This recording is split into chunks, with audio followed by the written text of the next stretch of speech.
there, YouTube. JT Vector Sigma the Talking Head, back with another Lucky Spinner episode, and I think we're at eye level this time. I think we are.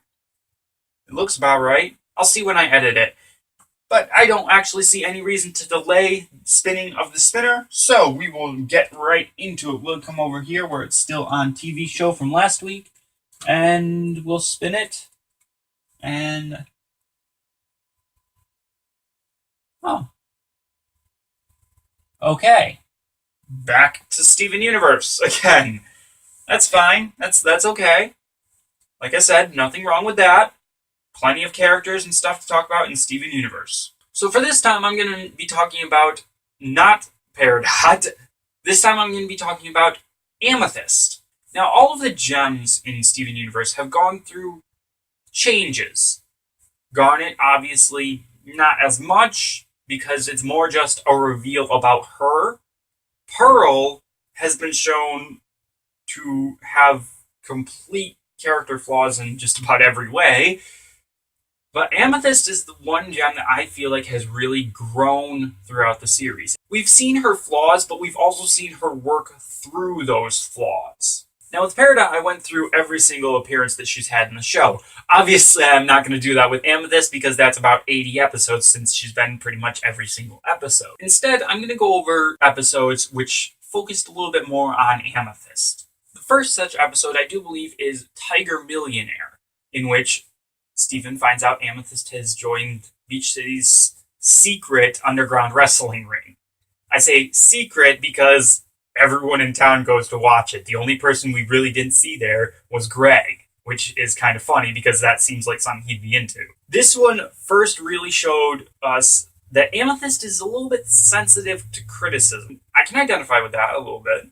Nobody really likes to be criticized. She just has a tougher time dealing with it because she's already feeling so horrible about herself. But we don't learn that specific bit until much later. In fact, I don't believe we actually see that part of Amethyst until the episode On the Run, which is where we learn that she was made in the kindergarten on Earth. It's also the first appearance of the actual kindergarten, though I do believe it was named by Peridot in Warp Tour. In On the Run, we first get this glimpse of Amethyst being really troubled by her origin story. She doesn't like that she came out of the kindergarten. She understands that Garnet and Pearl and Rose always felt that the kindergarten was a bad thing. And so she felt that she was a bad thing. We do have a little bit of Pearl reassuring her that no, that's not the case, but it still doesn't fully deal with Amethyst's issues. In Maximum Capacity, we get something that's even more troubling, I think. It has nothing to do with Amethyst's origin in the kindergarten. It has something to do with her relationship with Greg, which we don't know the full extent of. Clearly, back when Greg first met the gems, we've seen that Amethyst was pretty much his biggest admirer. Greg's hair is pretty awesome, I have to say. But at some point after that, something happened that made Greg and Amethyst split apart. In Maximum Capacity, it's implied that she shapeshifted into Rose after Rose disappeared. Whether or not that is true, we don't know. However, whether or not it's meant this way, the adult joke in the episode Maximum Capacity kind of implies that Greg and Amethyst had some sort of relationship, possibly after Rose disappeared, but possibly even before that. So we'll just skip ahead because that episode makes me uncomfortable, and we'll look at the next Amethyst-focused episode, which is actually Reformed. Reformed reiterates some of the themes from On the Run, showing us how uncomfortable Amethyst is in her own skin. However, the end of this one has more of a complete resolution to it. Amethyst is shown to be accepted by all of the gems, including Steven, and she is shown to have put a bit more thought into her own self, and maybe decided that, you know what, I'm not so bad after all. That seems to come into play more in the third Steven Bomb, the episode Cry for Help, when Amethyst actually jumps to Pearl's defense in her forming sardonyx there. Amethyst says to Garnet that the only way that the two of them can feel strong and complete and whole is to fuse with Garnet and to experience some of what she paths, being a fusion of Ruby and Sapphire. That casts a whole different light on their forming Sugilite. Previously, Sugilite was thought to just be a complete rampaging monster, but I have to assume that Sugilite is kind of at war with herself. You have Garnet on one side being this perfect being, pretty much, and then on the other side, you have Amethyst, who kind of hates herself in a certain capacity. And when you combine those two things together, it's pretty volatile. Following that, the next Amethyst-centered episode is Onion Friend, in which we learn more about Amethyst's past with Vidalia, and that she stopped hanging out with Greg at one point in time. Whether or not that has something to do with maximum capacity or not, we have not been told.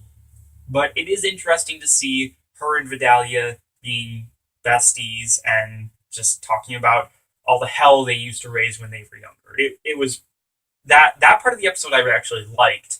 Everything else with Onion, I just don't. Just no. And the final episode that we really have to talk about with this one, and probably it's the reason why I've chosen Amethyst to follow Peridot, is the episode Too Far. In the episode Too Far, it's Steven, Peridot, and Amethyst have to go to the kindergarten to get a drill. And Peridot reveals a bunch of stuff about Amethyst that we might have previously suspected something along those lines, but we didn't really know it. Back in the episode The Return, Jasper said that Amethyst was an overcooked runt. But in Too Far, we elaborate on that with Peridot explaining that Amethyst was basically supposed to be Rose Quartz or Jasper herself. But she stayed in the ground too long, and somehow that made her smaller. This lends more towards Amethyst's feelings of not liking herself, not liking her own form. This episode is the beginning of the Parathist-Amidot ship that has come up recently, and which I personally kind of like. It's honestly kind of cute. They go together for some reason. Amethyst is all kinds of messed up, and now that we've seen Peridot betray her homeworld, she's also all kinds of messed up in the head now. And so I feel like those two really work. This dynamic between Peridot and Amethyst has really been shown in the fourth Stephen Bomb a lot. In Stephen's birthday, Amethyst invites Peridot over to celebrate.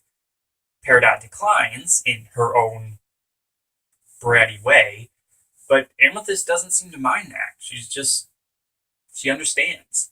Moving on past It Could Have Been Great to Message Received, Amethyst seems more upset than the other gems by Peridot's betrayal. Pearl was probably always suspecting that Peridot would betray them because that's just in her nature. Garnet, with her future vision, probably foresaw a future in which Peridot might betray them. But Amethyst, she trusted Peridot, not quite the way that Stephen did, but in a different way. When that trust was betrayed, well, it's like she said, goodbye all the cool nicknames, and I'm too mad to come up with another insult right now. And then later, she comes up with a great one, Parasnot. It also kind of made me a little bit upset in Log Date to see Garnet attempting to fuse with Peridot, because I feel like Peridot and Amethyst should fuse first. Peridot and Amethyst fuse. Might they find something like Sapphire and Ruby? I think that if they were to fuse, we've seen Opal, and I still think Opal is the greatest fusion ever, but I feel like if Amethyst and Peridot were to fuse, it would be more along the lines of Stevani and Garnet, in which it would be like 99% humanoid. Human. I don't know. And I also feel like it would cast a different light on all of Amethyst's future fusions.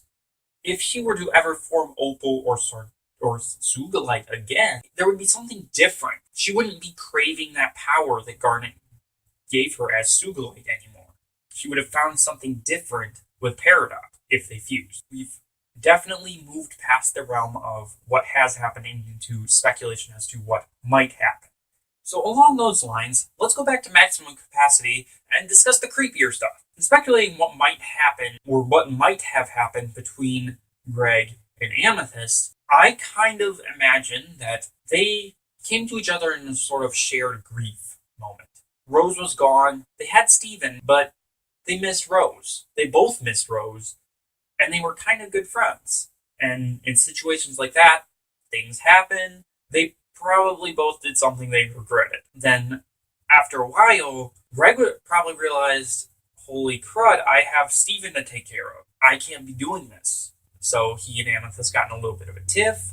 Then Amethyst shapeshifted into Rose, and he was just like, get out. And they were on the outs pretty much ever since then. The reason I feel this is plausible is because Maximum Capacity probably has the most adult jokes out of all of the episodes. Her shapeshifting into Rose by itself is a bit of a dirty joke. I'm pretty sure there was one in the Little Butler theme song, but maybe not. There's the one about the magazine, which, yeah, that's just wrong. And finally, the obvious one in which Amethyst says to Greg, don't worry, I've seen your junk before. I know that I was kind of just like, holy crud, that made it past censorship?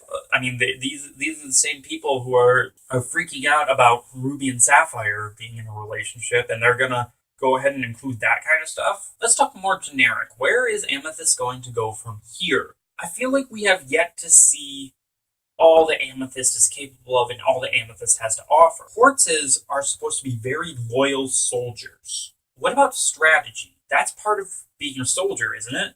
Is to have strategy.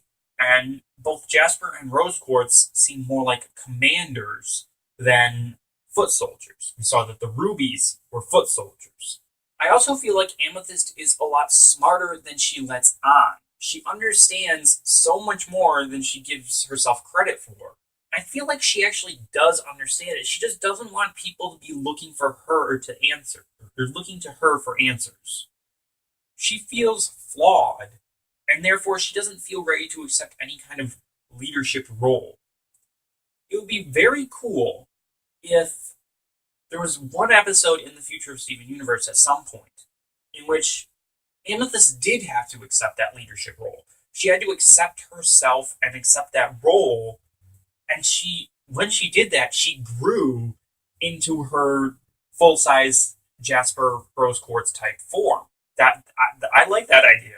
Another Steven Bomb in which Amethyst attains her full quartz stature and becomes a commander and has to lead the others. Not Garnet, though. There has to be a reason why Amethyst steps up, and the only possible reason I can think of is Garnet's missing. That would be really weird, but kind of cool. I feel like I've covered just about everything there is to Amethyst so far in the series, and enough of speculation to fuel a comment section of sorts. So I'm going to end this by asking you guys, what do you think happened between Greg and Amethyst in the past that we don't actually know about, that we have not had confirmed in a flashback or just by them saying it? What do you think happened? And what do you think will happen because of that in future episodes? I'm not entirely sure. I've speculated on it. Now I want to hear what you guys think. Put that in the comments section down below, along with any other opinions that you might have about this episode of me talking. Beyond that, leave a like if you like this video. Click subscribe for more of my videos. Don't forget to check out the links in the description box below. They take you to all kinds of places.